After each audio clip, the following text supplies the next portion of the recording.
Most people think losing your property to the government requires a massive, high-profile crime or a catastrophic financial collapse. But in reality, the state doesn't usually come for your land with flashing lights and a dramatic raid. They come for it with a quiet envelope, a standard postage stamp, and a single line of automated text buried on page 4 of a municipal reassessment notice. For Arthur Vance, a 62-year-old retired civil surveyor who spent his life studying the rigid, unchanging boundaries of earth and stone, the letter arrived on a Tuesday morning in late October. The header read Notice of Delinquent Supplemental Assessment and Pending Lien Status, issued by the Blackwood County Revenue Authority. According to the document, Arthur owed the county exactly $43,812 in back taxes on a parcel of land his family had owned, timbered, and paid flat-rate agricultural taxes on since the onset of the Great Depression. If he failed to settle the balance or vacate the premises within 45 business days, the county reserved the statutory right to seize the property and place it on the auction block at the annual municipal tax sale. The conflict wasn't born out of sudden poverty or a failure to pay what he owed, it was born out of a calculated shift in how the county defined the dirt beneath his boots. For 90 years, the Vance homestead, 140 acres of dense, slow-growth white oak and pine tucked into the western ridge of the valley, was classified under the state's Forestland and Agriculture Conservation Act. Under this designation, the land was taxed based on its actual agricultural productivity, which amounted to a manageable few $100s a year. It was a fair trade, the county kept the land wild and preserved, and the Vance family managed the timber lines to prevent erosion and wildfire spread. But as the nearby city of Oak Ridge expanded, the valley floor filled with strip malls and high-density residential subdivisions. Land that was once considered remote backcountry suddenly became prime real estate for commercial logistics hubs and luxury suburban estates. To the local county board of commissioners, facing a massive budget deficit from an overextended infrastructure expansion, Arthur's Wild Ridge was no longer a regional asset, it was an untapped goldmine of potential property tax revenue. Arthur sat at his laminate kitchen table, the yellow light of an early winter dawn cutting through the window, reflecting off the polished brass casing of his old transit compass. He didn't panic. As a surveyor, he knew that bureaucracy was governed by rules, and rules left a paper trail. He carefully reviewed the assessment sheet, checking the parcel number, 404-0021-004. The county claimed that an independent aerial survey and regional audit conducted over the summer had revealed that Arthur's property no longer qualified for the agricultural tax exemption. The justification provided by the assessor's office was technically precise and brutally cold. The property had failed to harvest a commercial volume of timber within the last consecutive 5-year cycle, thereby violating Section 12B of the revised Municipal Tax Code. Because the land had been deemed economically inactive, the county had retroactively reclassified the entire 140 acres as unimproved commercial speculative Zone A. Overnight, the valuation of the land was artificially inflated from $80,000 to $1.2 million, and the tax rate was adjusted accordingly, backdated 3 full calendar years. The true cruelty of the system lay in the mechanism of the appeal process. To challenge a retroactive municipal tax assessment, a property owner couldn't simply walk into a courtroom and present their case to a judge. They had to file a formal petition with the County Board of Equalization within 30 days of the notice date. However, pursuant to Local Ordinance 44A, filing an appeal did not stay the collection process. To even secure a date on the hearing docket, Arthur was legally required to post a non-refundable administrative filing fee equivalent to 10% of the disputed tax balance, alongside a cash bond for the remaining amount. It was a classic administrative chokehold. The county knew that the average rural landowner did not have $43,000 in liquid cash sitting in a checking account. Most people in the valley were land-rich and cash-poor, their wealth was locked in the timber, the soil, and the generations of labor poured into the homestead. By setting the financial barrier to entry so high, the county effectively ensured that most small landowners would blow past the deadline, allowing the property to default into a non-judicial foreclosure. Arthur spent the rest of that first week traveling back and forth between his ridge and the county seat in Blackwood, a graying brick town centered around a neoclassical courthouse built during the railroad boom. His first stop was the assessor's office on the second floor, a cramped maze of frosted glass partitions and the rhythmic hum of heavy-duty document scanners. Behind the counter sat a tired clerk named Evelyn, whose desk was buried under stacks of color-coded folders. When Arthur presented his notice, she didn't look up immediately, she simply scanned the barcode with a handheld laser. The system beeped, a sharp, flat sound that seemed to seal his fate. She informed him that the assessment was finalized and approved by the chief tax assessor, Marcus Vance, no relation, though the shared surname felt like an ironic twist of fate. Marcus Vance was a career bureaucrat appointed by the county commission 3 years prior. Brought in specifically to modernize the county's tax base and close the structural budget deficits that threatened the region's credit rating. Arthur requested to see the raw data from the aerial survey that triggered the reclassification. Evelyn, with the practiced efficiency of someone who dealt with defensive landowners daily, pulled up a satellite rendering of Arthur's parcel on her dual monitors. The screen showed a stark, colorized heat map of the valley. Arthur's land was outlined in a thick, digital red line. The software had flagged the property because it lacked the distinct, parallel linear clearings typical of industrial logging operations. In the eyes of the algorithm, if the trees weren't planted in uniform rows like corn, and if there were no visible tracks from heavy machinery or log skidders within the last 5 years, the land was legally dead weight. Arthur tried to explain that his family practiced selective logging, a sustainable method where only mature trees are harvested every 12 to 15 years to preserve the canopy and ensure the long-term health of the ecosystem. He pointed out that clearing the ridge would lead to massive runoff, destabilizing the entire hillside and potentially flooding the state highway at the base of the mountain. The clerk simply shook her head, her expression shifting from institutional coldness to a faint glimmer of genuine pity. She told him that the software didn't account for environmental philosophy, it accounted for revenue metrics. According to the revised code, selective logging for personal use or long-term ecological preservation did not meet the statutory definition of an active commercial agricultural enterprise. The law required clear evidence of material economic yield. If Arthur couldn't produce commercial bills of lading, corporate tax receipts from a licensed sawmill, or a valid state timber harvesting permit dated within the last 60 months, the assessment would stand. She reminded him that he had exactly 21 days left to post the bond and secure his place on the December hearing schedule.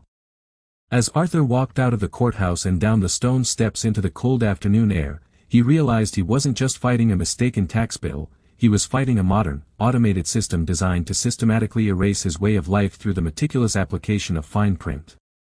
The drive back from the county seat to the ridge was quiet, save for the rhythmic thumping of Arthur's old truck tires over the asphalt seams of Highway 9. The landscape changed rapidly outside the town limits, shifting from the neat, manicured lawns of suburban sprawl to the rugged, unkempt beauty of the foothills. For decades, these mountains had protected the people who lived among them from the rapid shifts of the outside world. But Arthur knew that geography was no longer a shield against financial engineering. He parked his truck by the old barn, walked up to the porch, and looked out across the valley. The forest was transitioning into its winter dormant phase, the maples and oaks had dropped their leaves, leaving a dense, intricate network of gray branches against a pale sky. To anyone else, it looked like a landscape at rest. To the county's automated mapping software, it looked like unutilized capital. Arthur spent the next 3 days converting his small spare bedroom into a makeshift research war room. He set up 2 folding tables, dusted off his old drafting lamps, and began retrieving every record, deed, and tax receipt his family had preserved since 1929. His grandfather, Silas Vance, had bought the original 80 acres during the collapse of the local mining company, later adding 60 adjacent acres of timberland throughout the 1940s. Silas had been a meticulous record keeper, storing documents in heavy galvanized steel lockboxes to protect them from the damp valley humidity.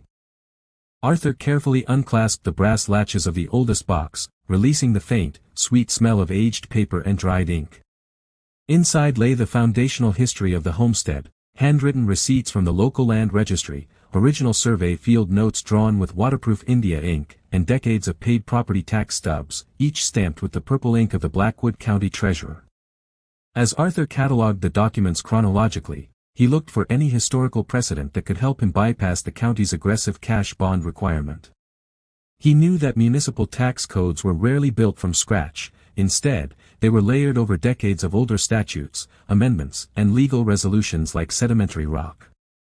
Somewhere beneath the modern, streamlined text of Ordinance 44A lay the original framework of the county's revenue authority.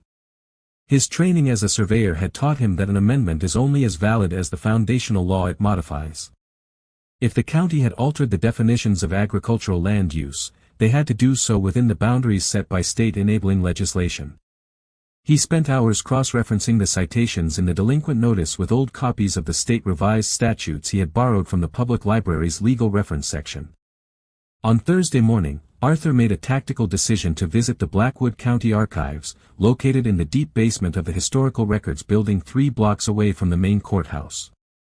Unlike the bustling, digital environment of the modern assessor's office upstairs, the archives were a silent, forgotten space. The air down there was cool, thick with the scent of leather-bound ledgers and disintegrating paper pulp. The archivist was an elderly man named Thomas, who had worked for the county for over 40 years and possessed a mental map of every land dispute, boundary variance, and zoning fight in the valley's history. When Arthur explained his situation and laid out his parcel numbers, Thomas didn't look surprised. He reached into a drawer, pulled out a pair of white cotton archival gloves, and beckoned Arthur to follow him into the rows of floor-to-ceiling metal shelving. Thomas explained that Arthur wasn't the first independent landowner to come down to the basement over the last 18 months. The reclassification of the ridge wasn't an isolated technical glitch, it was part of a broader, systemic reassessment campaign known internally as the Valley Corridor Modernization Initiative. The county commission had quietly passed an omnibus budget resolution the previous year, authorizing the tax assessor to use predictive modeling software to revalue any parcel over 50 acres that wasn't currently yielding direct, measurable corporate income. Thomas pulled down a heavy, canvas-bound ledger from 1952, labeled Registry of Protected Agricultural Plats. He placed it on a foam reading wedge and carefully turned the brittle pages until he found the section dedicated to the Western Ridge. As they examined the historical registry entries, Thomas pointed out a pattern. Over the last 2 decades, several neighboring parcels, lands that had once formed a continuous buffer of forest along the Western Ridge, had been systematically targeted with similar retroactive assessments. Most of those landowners were elderly or lacked the financial resources to fight the county's legal apparatus. They had tried to negotiate, failed to post the required 10% bond, and eventually watched their land default to the state. Within months of those foreclosures, the land had been packaged together, rezoned for light industrial use, and sold at a steep discount to a private holding firm listed in corporate registries as Vanguard Logistics Properties LLC. The pieces of the puzzle were beginning to fit together. The county wasn't just looking for immediate tax revenue, they were actively clearing the ridge to create a vast, unobstructed commercial industrial corridor. Arthur realized that standard administrative channels were a dead end. If he tried to play by the rules laid out in the delinquent notice, he would lose. The cash bond requirement was designed precisely to prevent someone like him from reaching an independent administrative law judge who could rule on the merits of the selective logging definition. He needed to find a structural flaw in the county's claim over his specific parcel, a legal or historical anomaly that predated the modern reclassification software and stripped the assessor of his immediate foreclosure authority. He asked Thomas for access to the original, unedited deed transfers and municipal boundary surveys from the early 20th century, specifically the records tracking the transition of the valley from a mining district into an incorporated county territory. For the next 6 hours, Arthur worked under the dim fluorescent lights of the archive room, comparing the digital boundaries on the assessor's website with the physical, historic descriptions written in the old ledgers. He used his surveyor's scale to calculate distances based on old chains and links, the historic units of measurement used before GPS and laser telemetry. He noticed that while the modern digital map showed his property as a uniform, self-contained rectangle, the historical descriptions were far more complex, bounded by natural landmarks. From the old split-trunk white oak on the ridge crest, then south 32 degrees west along the natural run of the creek.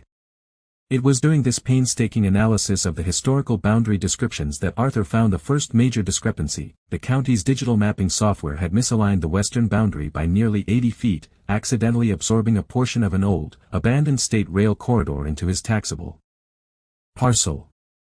It was a minor technical error, but in the world of land titles, a single incorrect foot could invalidate an entire municipal tax assessment.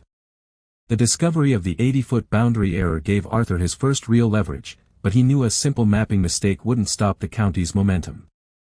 In his decades as a surveyor, he had seen municipalities brush off minor plotting errors as clerical discrepancies, quietly correcting the map while keeping the underlying tax enforcement completely intact.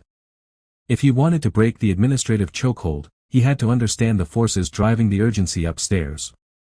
He needed to prove that this wasn't an innocent modernization effort, but a targeted, legally flawed eviction strategy designed to benefit a single private entity. Arthur spent the next few days shifting his focus from the historic archives to the modern public records terminal in the courthouse basement. He began tracking the corporate filings for Vanguard Logistics Properties LLC. In the state's online business registry, the company was listed as a foreign limited liability company, incorporated in Delaware, with a local registered agent listed at a prestigious corporate law firm downtown. The entity had been formed exactly 14 months prior, just 90 days before the county commission quietly approved the Valley Corridor Modernization Initiative. Using his knowledge of municipal zoning procedures, Arthur requested copies of the Planning Commission's meeting minutes from the past 2 years. Because he was a resident, the county was legally required to provide these logs under the state's Freedom of Information Act, though the clerk charged him a steep 25 cents per page for the printouts. Arthur sat in his truck in the courthouse parking lot, flipping through hundreds of pages of tedious municipal transcripts. He looked for any mention of the Western Ridge, parcel 404-0021-004, or infrastructure expansion along Highway 9. Deep within the minutes of a closed-door executive session held 9 months earlier, he found what he was looking for. The Planning Commission had met with representatives from Vanguard Logistics to discuss a proposed 2.4 million square foot intermodal freight distribution center. The project promised to bring 3,000 jobs to the county and expand the local commercial tax base by millions of dollars annually. But there was a major catch. For the project to be economically viable, Vanguard required a continuous, unbroken tract of land along the ridge to construct a private railway spur connecting the facility to the regional cargo line. Every single independent parcel on the ridge had already been acquired by Vanguard through private sales, except one. Arthur's 140 acres sat squarely in the dead center of the proposed rail spur. If Arthur refused to sell, the entire multi-million-dollar development project would collapse under its own weight, as the cost of rerouting the rail line around the mountain ridge was financially prohibitive. The transcripts revealed an even darker calculation. A representative from the developer had explicitly noted that purchasing Arthur's land at fair market value would cost upwards of $2 million due to the value of the standing mature timber. Furthermore, Arthur had a well-known reputation in the valley for refusing to sell out to residential developers. The county attorney had then stepped in during the meeting, noting that under Section 12B of the revised tax code, the county could initiate an administrative reassessment based on economic inactivity. By reclassifying the land and generating a massive, retroactive tax bill that Arthur couldn't afford to appeal, the county could force a non-judicial foreclosure within months. Vanguard could then pick up the property at the public tax auction for a fraction of its true worth, paying just enough to cover the county's manufactured tax lien. The collusion was systematic, but proving it in a standard administrative hearing was nearly impossible. The County Board of Commissioners held absolute authority over local zoning and tax assessments, and the courts traditionally gave immense deference to municipal tax decisions as long as they followed the basic letter of the local ordinance. Arthur knew that pointing out the conflict of interest would just look like a disgruntled property owner complaining about progress. He needed a definitive, unassailable legal barrier, something that stripped the county of its fundamental jurisdiction over the land itself. He drove back out to his property, his mind racing. He bypassed the house and drove his truck down the old logging trail that led to the western boundary of his land, near the abandoned rail corridor he had identified in the historical maps. He got out of the truck, carrying his steel measuring tape, a heavy iron modern surveying pin, and his grandfather's original 1934 field notebook. The afternoon air was freezing, and his breath plumed in white clouds as he walked through the dense underbrush, looking for the physical monuments that marked the edge of his world. In surveying, physical monuments always hold greater legal weight than digital lines or written descriptions. If a deed says a boundary runs to a specific stone or a specific iron pipe, that physical object dictates the boundary, even if a modern GPS calculation says otherwise. Arthur searched along the overgrown embankment of the old railroad bed until he found what he was looking for, a weathered, half-buried concrete post marked with the faded, embossed initials of the Western Appalachian Railway Company. He cleared away the dead pine needles and damp earth around the base of the monument. Using his grandfather's notes from 90 years ago, he traced the measurement lines. According to the original railroad charter of 1912, the railway company hadn't just purchased an easement across the mountain, they had purchased the underlying land in fee simple from the state, with a highly unusual conditional reversionary clause. The clause stated that if the rail line was ever abandoned, the land would not revert to the county or the surrounding private owners. Instead, ownership of the corridor, including a protective 100-foot right-of-way on either side, would permanently default to a historic state agricultural preservation trust that had been absorbed into the state's Natural Resources Department in the late 1960s. Arthur realized the critical implication of this discovery. The county's modern mapping software hadn't just made an 80-foot error, they had mistakenly mapped a significant portion of state-owned public trust land into Arthur's private agricultural parcel. Because the county had based their entire retroactive tax assessment on the total gross acreage of the parcel, including the mismapped railroad land, the entire mathematical foundation of the $43,000 tax bill was legally fraudulent. More importantly, under state law, a county has absolutely zero legal authority to assess property taxes on land owned by the state itself. Arthur stood up, his hands shaking slightly from the cold and the sheer weight of what he had uncovered. He had the county dead to rights on a massive jurisdictional violation. But as he looked down at the concrete monument, he noticed something else. Embedded in the top of the post was a corroded brass survey cap, stamped with a registration number and a signature line that had been filled with lead solder to protect it from the elements.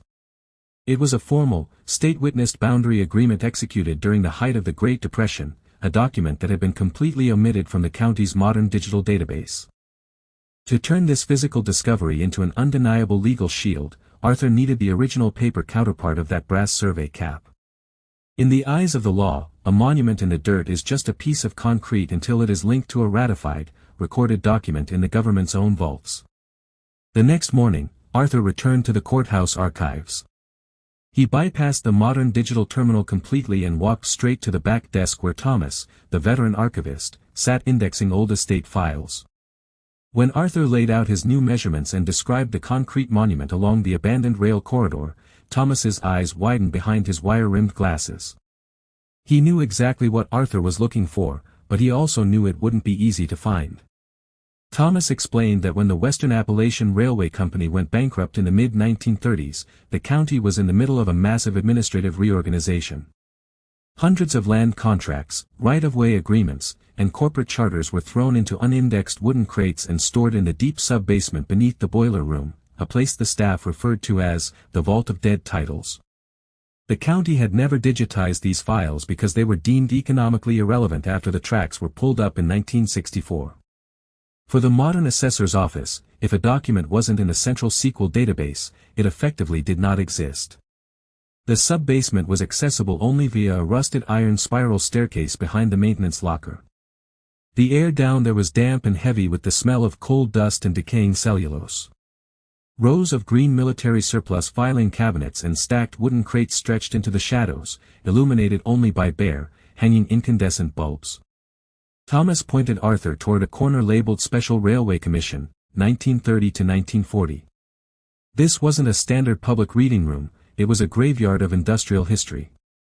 Arthur pulled a wooden stool up to the first crate, put on his cotton archival gloves, and began lifting out the heavy, dust-covered folders. For the first 3 hours, the search was a grueling exercise in frustration. Arthur waded through endless corporate balance sheets, coal transport manifests, and obsolete worker compensation claims. He found detailed blueprints for steam engine water towers and structural diagrams for timber trestles that had long since rotted away, but nothing relating to the specific boundary lines of the Western Ridge. The clock on the wall ticked steadily toward noon, and Arthur knew that every hour brought him closer to the 21-day administrative deadline. If he couldn't find the recorded agreement before the cutoff, the county would legally finalize the foreclosure, regardless of whatever errors existed on the ground.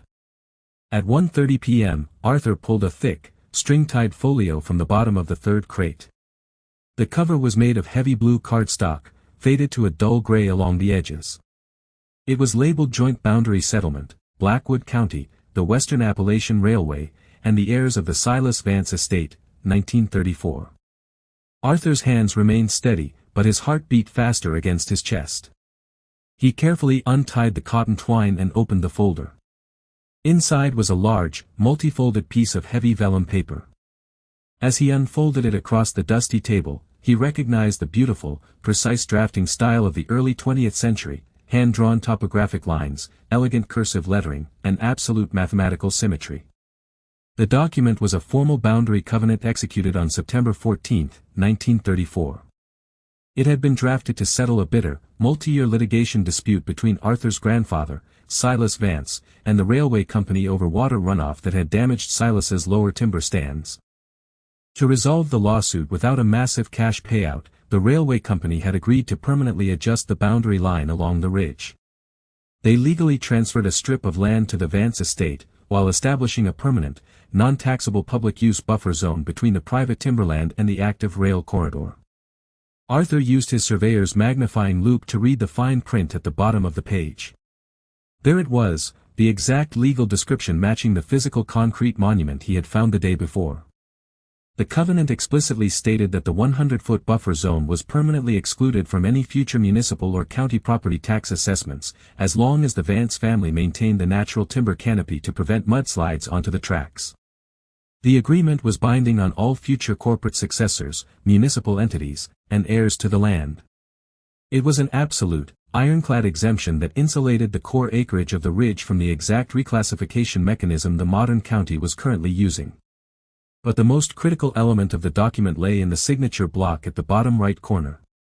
For a land covenant to be legally enforceable against a municipality, it had to be signed not just by the private landowners, but by an authorized official representing the state and county governments. Arthur looked closely at the ink signatures. There was his grandfather's bold script, Silas Vance. There was the signature of the railway's chief engineer, Harrison Vance, a distant uncle. And right below theirs, in a dark, unfaded iron gall ink, was the signature of the official who had formally witnessed and ratified the boundary agreement on behalf of Blackwood County. The signature read Marcus A. Vance, chairman of the Blackwood County Board of Supervisors. Arthur sat back on his wooden stool, stunned. He stared at the name, then pulled his modern delinquent tax notice out of his coat pocket to compare it with the 92-year-old document. The modern chief tax assessor who had initiated the automated foreclosure process was named Marcus Vance. Arthur knew from local history that the current assessor was a third-generation resident whose family had dominated local politics for nearly a century. The man who had signed the 1934 covenant was the current assessor's great-grandfather. By utilizing an automated mapping algorithm that completely ignored historical vault records, the current chief tax assessor had accidentally initiated a fraudulent foreclosure action that directly violated an ironclad, permanent legal covenant signed and certified by his own direct ancestor.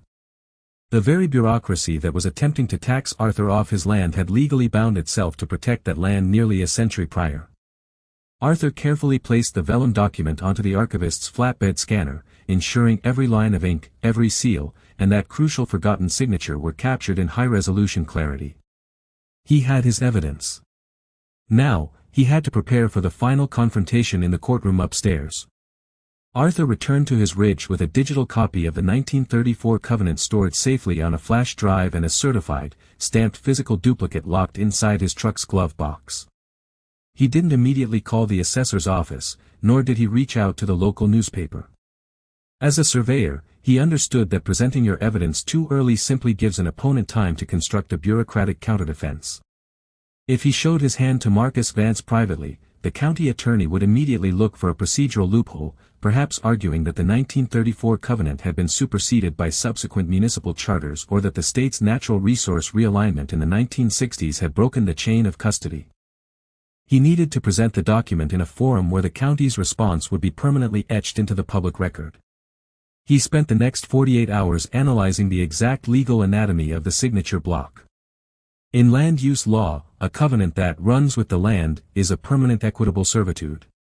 For a signature to bind future generations of a municipal government, it must satisfy three strict elements: intent, notice, and privity. The text of the 1934 agreement left no room for interpretation. It explicitly stated, This boundary determination and tax-exempt buffer shall be binding upon the parties hereto, their heirs, executors, administrators, corporate successors, and the municipal authorities of Blackwood County in perpetuity. The intent was absolute.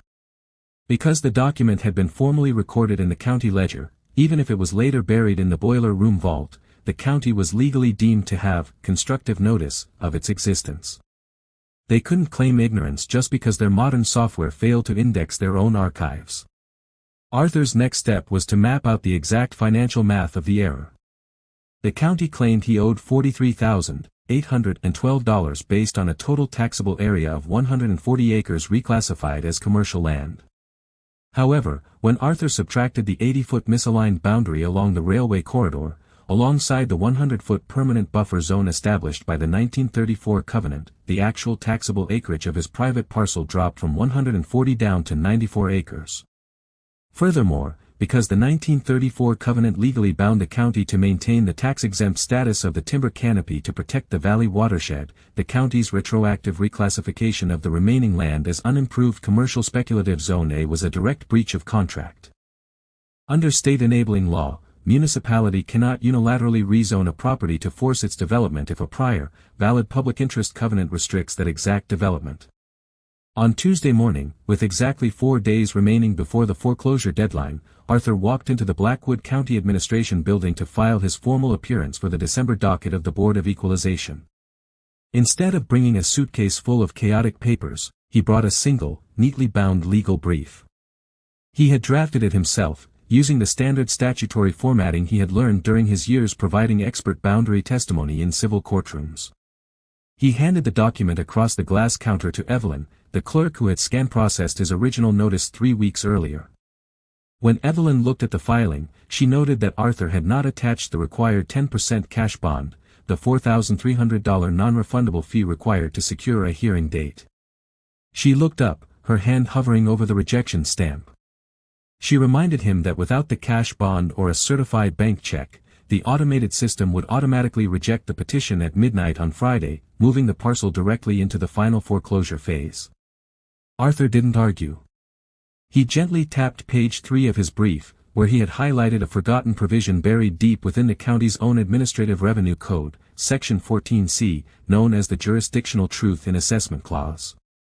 The clause, which had been passed in 1974 but rarely invoked, stated that if a property owner challenges a municipal tax assessment based on a direct conflict of territorial jurisdiction, meaning the county has mistakenly assessed land owned by the state or federal government, the cash bond requirement is entirely waived. Because Arthur's brief proved that the county had assessed the state-owned public rail trust corridor, the county lacked the legal jurisdiction to demand a financial entry fee to hear his appeal. Evelyn read the highlighted text twice, her eyes moving back and forth between the legal citation and Arthur's calm expression. She left her desk, walked into the back office to consult with the department's legal counsel, and returned 10 minutes later. She didn't use the rejection stamp. Instead, she manually entered an administrative override code into the terminal and handed Arthur a stamped receipt.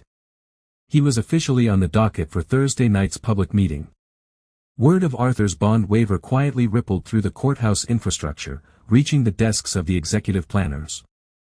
That evening, as Arthur was preparing his visual exhibits in his workshop on the ridge, his phone rang. The caller ID displayed the main line for the Blackwood County Assessor's office. It was Marcus Vance himself. The chief assessor's tone was no longer the detached, professional voice of an automated system, it was the controlled, defensive voice of a politician trying to manage a structural liability. Marcus told Arthur that his office had reviewed the preliminary filing and noticed the mapping discrepancy along the old railroad line. He offered Arthur a clerical settlement. The county would drop the retroactive assessment on the disputed 80-foot strip, reduce his current tax bill by 15%, and restore his agricultural exemption moving forward, provided Arthur withdrew his formal petition from Thursday's public board docket. It was a classic bureaucratic containment strategy. If Arthur accepted the settlement, the county would quietly fix his individual map while leaving the rest of the ridge open for Vanguard Logistics rail spur expansion. The developer would simply adjust their blueprints by 80 feet, and the county would continue systematically targeting the remaining independent landowners along the mountain using the same predatory reclassification. Software. Arthur listened patiently to the assessor's pitch. When Marcus finished, Arthur asked a single question, "Mr. Vance, have you personally reviewed the signatures on the original 1934 joint boundary settlement stored in your sub-basement vault?" There was a long, heavy silence on the other end of the line. Marcus Vance cleared his throat, claiming he didn't deal with obsolete historical files and that modern digital mapping data took precedence under current administrative guidelines. Arthur thanked him for his time, declined the settlement offer, and hung up the phone. The county wasn't trying to fix a mistake, they were trying to prevent a public disclosure.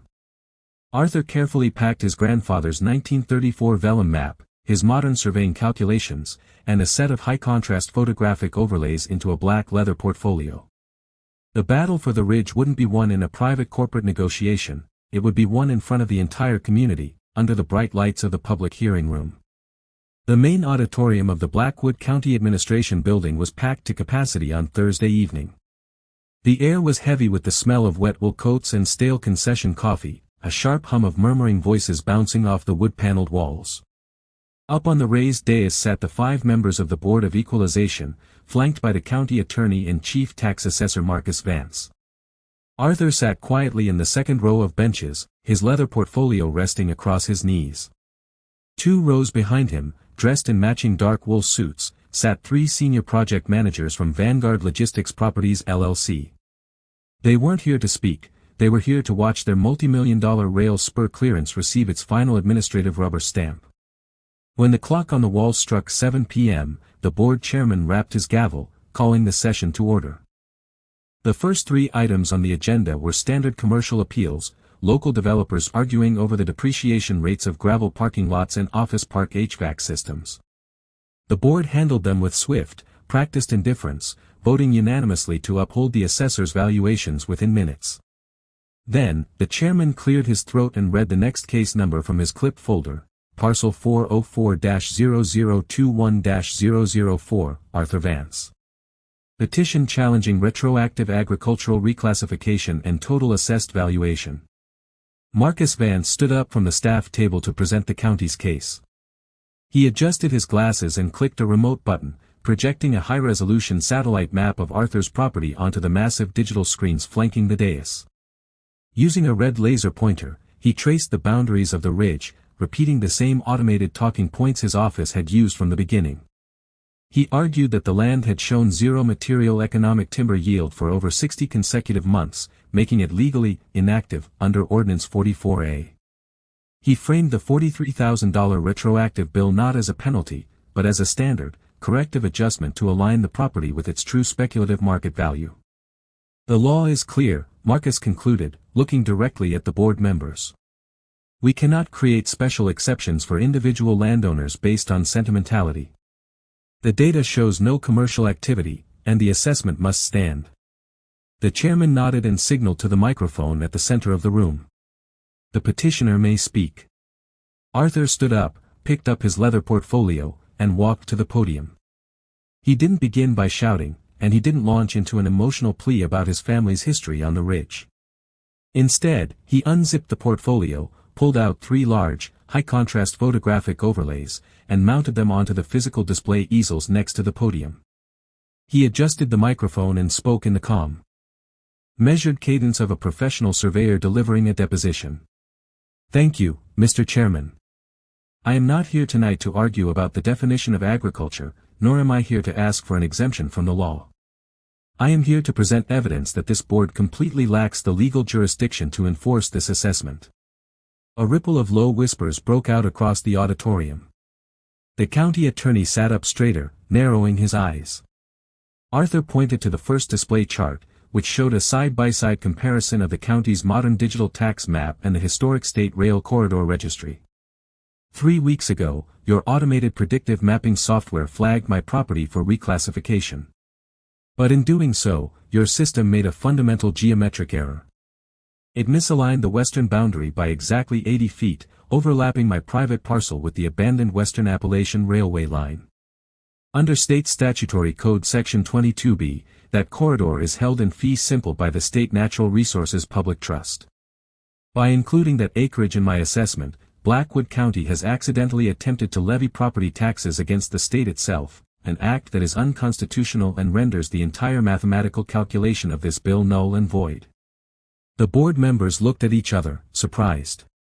The chairman leaned over to whisper to the county attorney, who was frantically flipping through Arthur's submitted brief. Marcus Vance quickly stepped forward, trying to cut off Arthur's momentum.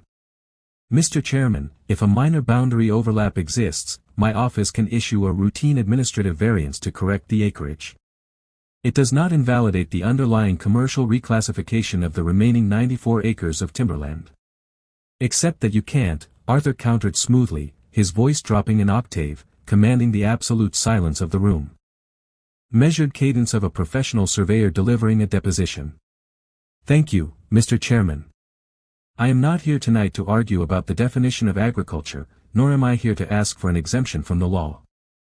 I am here to present evidence that this board completely lacks the legal jurisdiction to enforce this assessment."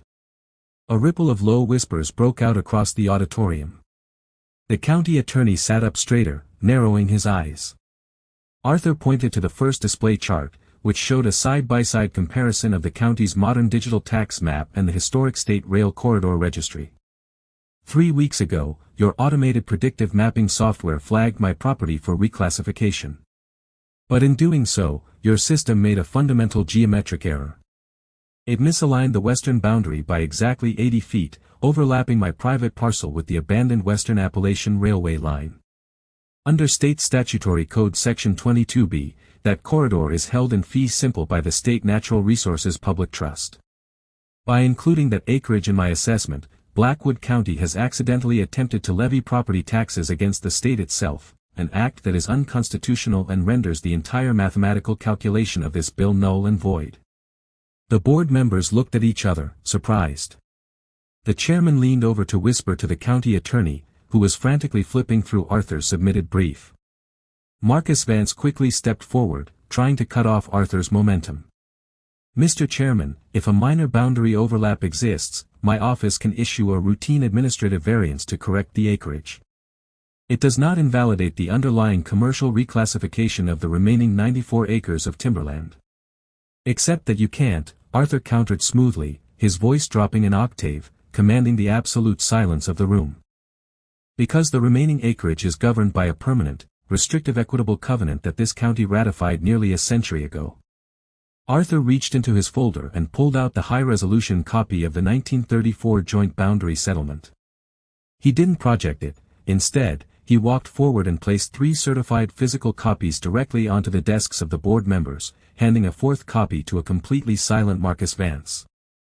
In September of 1934, Arthur explained, returning to the podium, to settle a material drainage dispute that threatened the stability of the valley's watershed, Blackwood County entered into an ironclad, permanent boundary covenant with my grandfather, Silas Vance, and the railway company. That covenant established a permanent tax-exempt timber canopy buffer zone across the entire ridge. The text explicitly states that in exchange for the Vance family maintaining the forest to prevent mudslides and erosion, the county permanently waives its authority to reassess or alter the tax status of that canopy. The agreement states that this waiver is legally binding upon all future municipal authorities in perpetuity. The county attorney stood up, his face pale as he skimmed the text of the 1934 document, searching desperately for an escape hatch. "This document, it's a century old. It was never integrated into our centralized digital record system during the modernization transition. A failure of your data entry does not constitute a dissolution of your legal obligations," Arthur replied calmly. The document was formally recorded in Ledger Book 42, page 118, of the county's own historic archives. It has been sitting in your basement vault for 92 years. You have had constructive notice of this covenant since the day it was signed. Arthur paused, letting the weight of the legal reality sink into the room. The project managers from Vanguard Logistics were now standing near the exit doors, muttering into their mobile phones. Their continuous rail spur plan was evaporating in real time. "But there is one final detail this board must consider," Arthur said, turning his attention directly to the chief tax assessor. "For this covenant to be valid, it required the signature of the chairman of the Blackwood County Board of Supervisors to legally bind the municipality. If you look at the bottom right corner of the certified document in front of you, you will see the signature of the man who ratified this permanent protection. It was signed by Marcus A. Vance. Mr. Assessor, that was your own great-grandfather. He signed this agreement because he understood that preserving the timber canopy on that ridge was the only thing preventing the entire western hillside from sliding down onto the valley infrastructure. Nearly a century later, his descendant used a flawed software algorithm to try and strip that very protection away for short-term corporate development. The auditorium erupted into a wall of sound. Neighbors, local farmers, and valley residents stood up, cheering and clapping. The board chairman slammed his gavel repeatedly, trying to restore order, but the bureaucratic narrative had completely shattered. Marcus Vance stood frozen at the staff table, staring down at his great-grandfather's iron gall signature on the vellum paper, completely unable to speak. The county attorney leaned over to the board chairman and whispered 3 words that were captured by the live microphone: "We have to drop it." The county attorney knew that if this went to a state appellate court, the county would not only lose the assessment, but they would also face a massive class action tracking audit for every property targeted under the Valley Corridor Modernization Initiative. The risk of systemic litigation was catastrophic.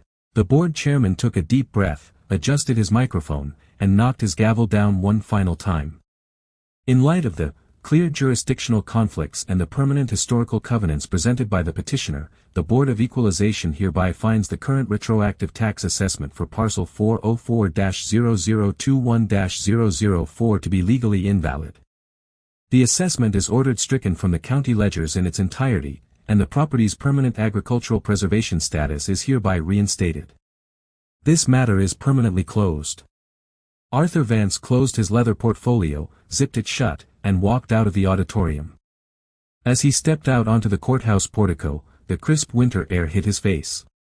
The bright neon signs of the downtown development project gleamed in the distance, but as he looked west toward the dark, unbroken silhouette of the mountain ridge, he knew the trees were safe. The ancient boundary lines had held, protected not by modern data, but by the permanent weight of a forgotten ink stroke.